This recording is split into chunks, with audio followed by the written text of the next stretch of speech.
The man who once told me in last year's WEF summit that he wants every Indian to fly. It's indeed my pleasure to get Tony Fernandes back here on 80 Now.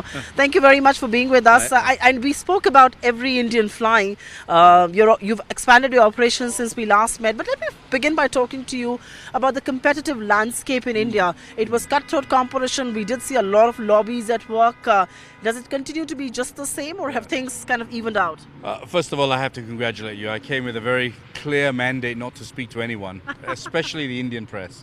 And within 5 minutes of arriving in Davos, you've got me speaking to you. No, the competitive landscape, I think, has got better. It's rational. I think now you have 4 or 5 airlines. And so, in India, under Mr. Modi, we see a lot more action. I've just come out of Andhra meeting the Chief Minister. I remain bullish on India, despite, I know there's lots of press saying AirAsia hasn't made it.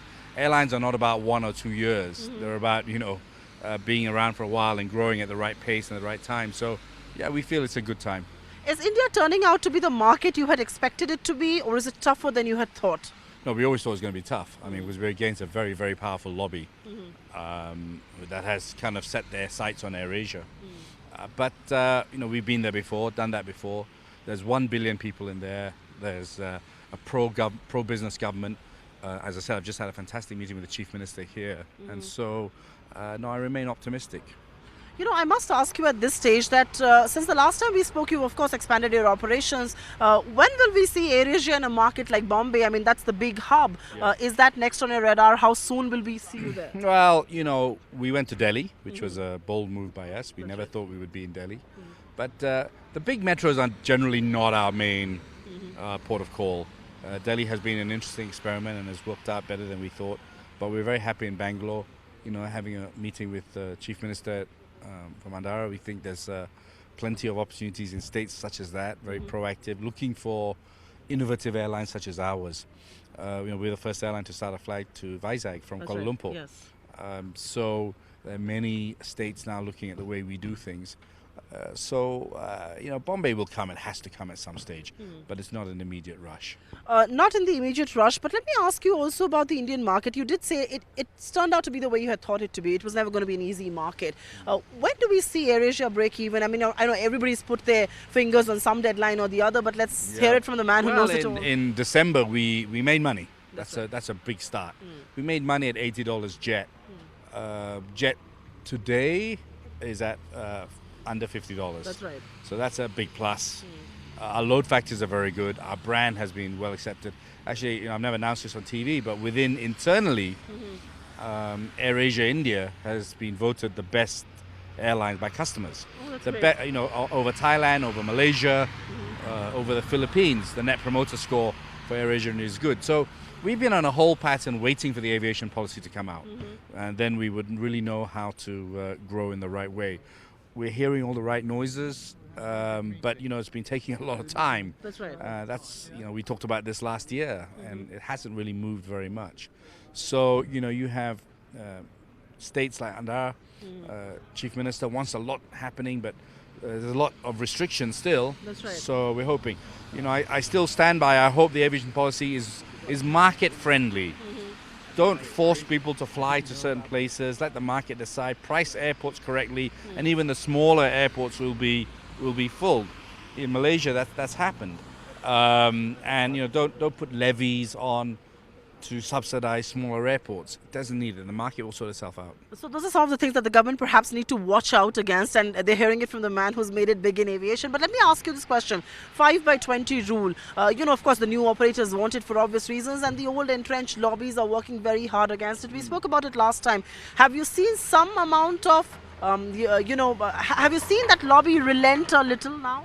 Well, I mean, the Prime Minister of India mentioned that he didn't want this policy. I've heard it personally from many people. India is becoming a very pro-market country. This is not pro-market. And the old days of lobbyists stopping what's good for the people of India should end. Put people first. It's not about AirAsia. It's not about different airlines. It's about what's good for the people of India. What brings economic growth, what brings jobs, and then making policies is very easy.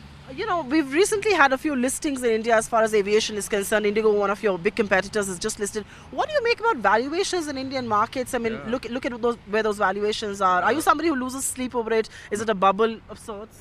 No, I mean, Indigo's worth a lot more than me, and we make more money. But, fair cop to them. They've done a great job. They're a great airline. Valuations in India reflect the positive sentiment of the economy. Valuations in Malaysia are poor because people don't have confidence. So people of India should be happy that valuations are good.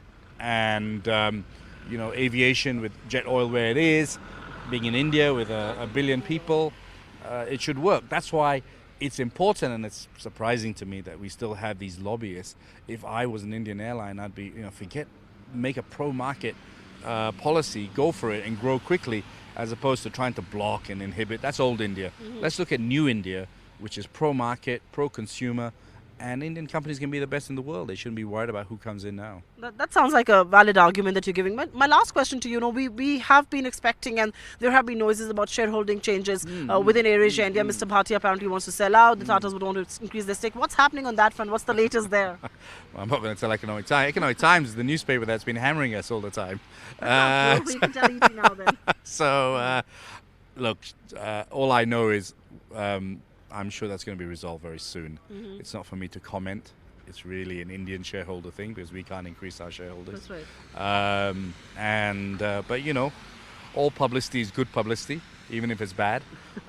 But the Tatas are obviously interested in increasing their stake, aren't they? You have to ask the Tatas, but I think the Tatas have had we had a recent board meeting in Kuala Lumpur, and I can say, and you can ask the Tatas themselves, I think they're very happy with how AirAsia India is going. But really, that's an Indian shareholder thing to sort out, and it's really not something we're involved in. We do hope it's going to get sorted out very soon. Thank you very much, Tony, for speaking to us. Find us on Facebook at facebook.com/ETNow, and don't forget to click the like button. You can also follow us on Twitter at ETNowLive. To stay updated with all our programming, hit the subscribe button on our YouTube channel by logging on to youtube.com/user/ETNow.